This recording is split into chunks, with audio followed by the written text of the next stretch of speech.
Last night when I went to sign in to open Netflix, I found that my TV had been signed out. Went to sign back in and could not do it. It had been about a year since I last signed in, so I assume I just forgot my password and requested to reset it. When I went to my email, I saw an email from Netflix this morning saying my password had been successfully changed. Obviously red flag, so I went through all of our subscription services and updated passwords and changed my email password just in case. Got a call from my brother's ex-wife, let's call her Kate, about an hour ago. They have been divorced for over 4 years now, asking me why I changed my password. I didn't realize that she still had my account info, was a bit annoyed, and told her that someone had changed the password on me and that I didn't feel comfortable giving out my account info, especially not to someone I was not in contact with. Jumping back a bit, my in-laws are staying at our home, and at night after everyone goes to bed, I guess we have 4 devices in our home running our Netflix account simultaneously.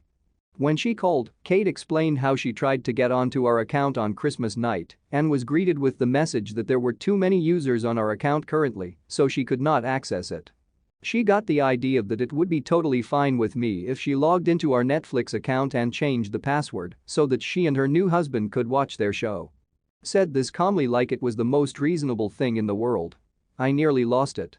I have no idea how anyone would think it would be okay to change someone else's password because you are too cheap to pay for it yourself.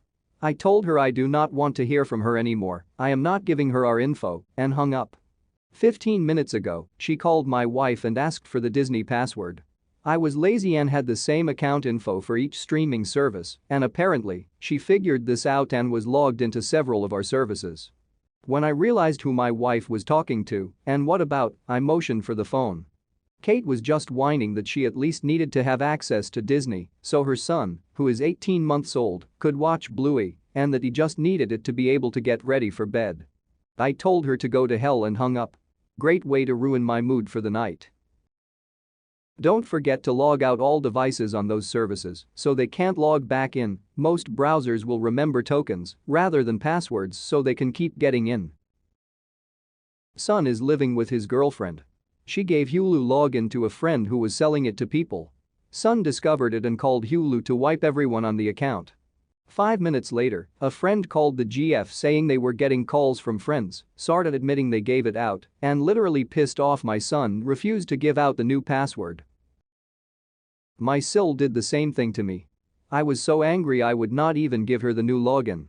I have a really good friend that I've known for years, and I had told him that I would let him use some of my logins because he and his wife do not have a lot of money and they were trying to save, etc.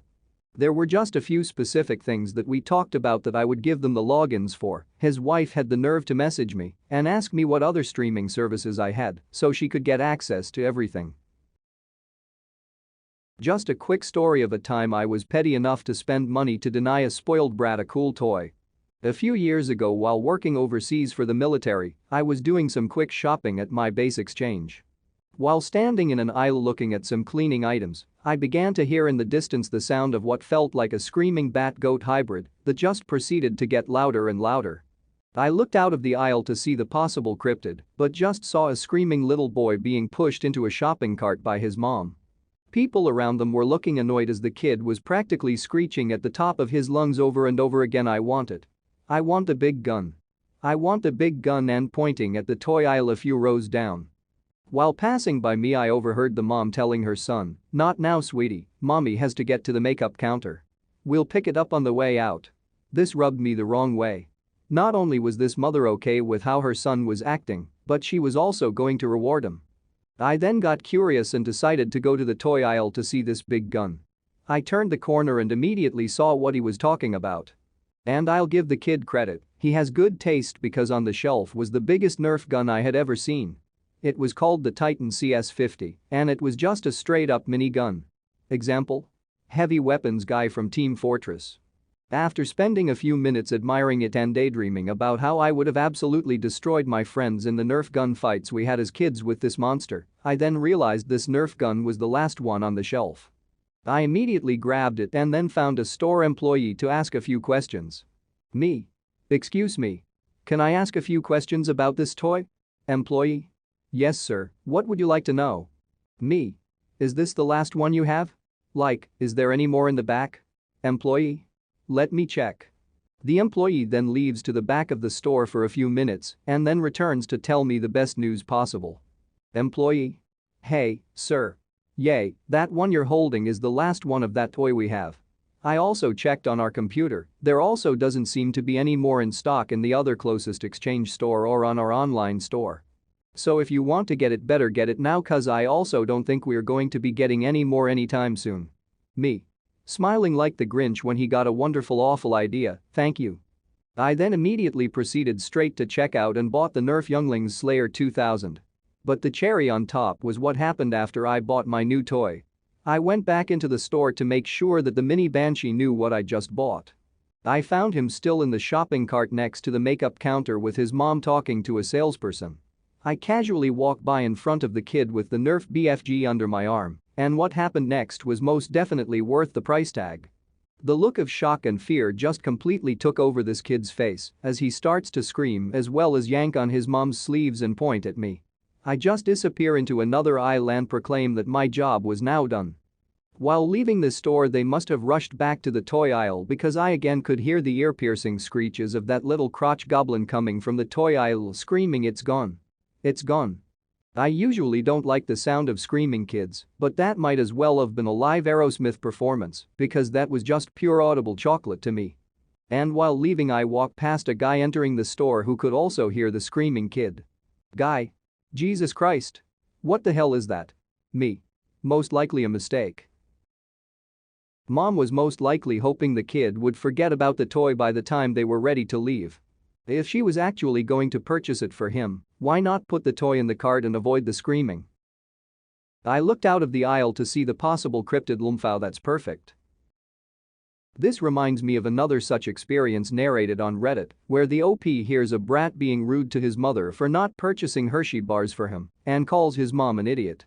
OP decides to teach the brat a lesson and proceeds to buy out all the 24 bars available right in front of the brat. I received a gift card from work for a pop-up store. The store opens Thanksgiving week to the day after New Year's. I saw some handheld games for cheap with 150 games built in, so I called several family members, asking if it was a good gift for their children. All said yes except one aunt, who said it was too cheap for her kids and don't bother her about it because she's buying them the more expensive kind. Christmas came around, all the kids loved theirs. I even brought some for the adults in my family who has special needs. We have a device where we can engrave names on everyone's game. The aunt demanded why I didn't get a game for her kids. I reminded her of what she said. I was told I lied. I gave my phone to another family member and asked to read the text message she sent calling the game cheap. She was planning on buying her kids a better game system. She didn't buy her kids a game system because they are expensive. She demanded that we take the games from the adults with special needs because they're adults and don't need games. Her kids are shocked and tell their mother to calm down. She demanded why I didn't tell her it had that many games on it. I said no. We bought gifts for her kids. She left, but her kids and husband wanted to stay. So when she left, I gave the kids the same game as everyone else. The next day she called me upset because she had eaten a sandwich and chips for Christmas dinner. My response: no one told me to leave you left on your own. Haven't had a problem with her since Christmas.